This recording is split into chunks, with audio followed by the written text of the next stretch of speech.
Um, Magugulat kayo sa sinabi ko ni Pinibigyan sa interview ko sa kanya ni Tapuni.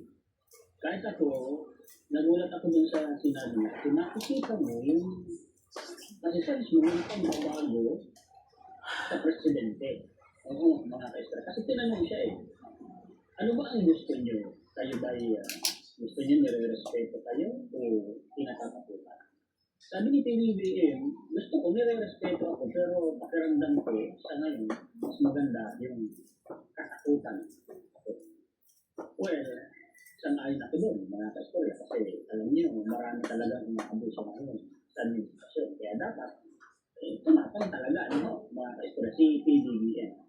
Marami nang gumawa ng content, ministry of mga vloggers, tungkol dito sa interview na ito kay PBBM na kanya pong na-upload sa kanya pong YouTube channel. Pero yung iba kasi maiksi at pili lamang yung mga ginawa nila, hindi na-emphasize yung mga sensational na issue ngayon, mga ka-istorya.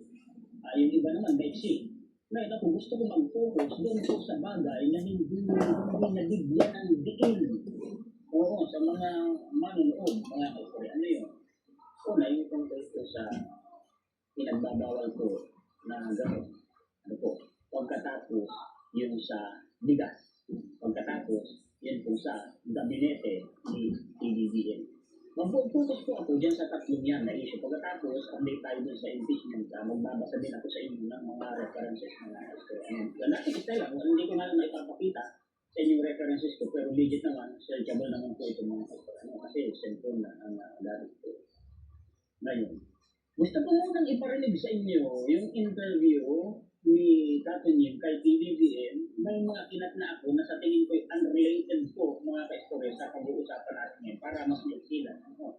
Pakishare po at pakilike. Ito po yan pakinggan po ninyo. Shoutout po sa mga sulit ka-istorya natin. Hindi ko na kayo isa-isa pa para hindi na po tayo umabaw. Ito po, pakinggan ninyo. Palkasin ko muna. Okay, play. Kayo po ba, gusto niyo kayo hindi natatakutan o kayo hindi nire-respeto? I want to be respected, but maybe fear is better. Considering our current situation, kaya ako tinanong niyo.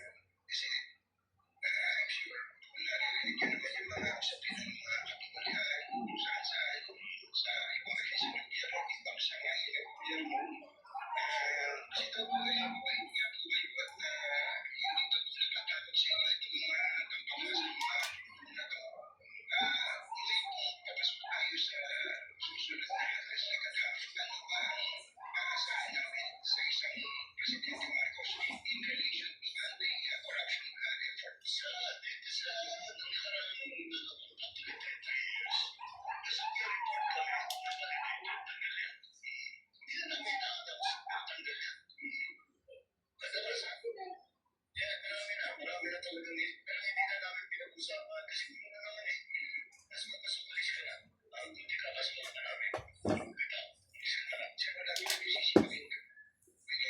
Kasi marami pong parang the people are lasting for blood.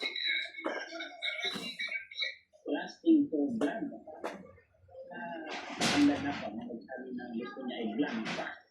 Ba, pinatulan yan, mga kastre ng mga batas. Mamaya, mabasahin ko sa inyo. Tuntuhan ko muna.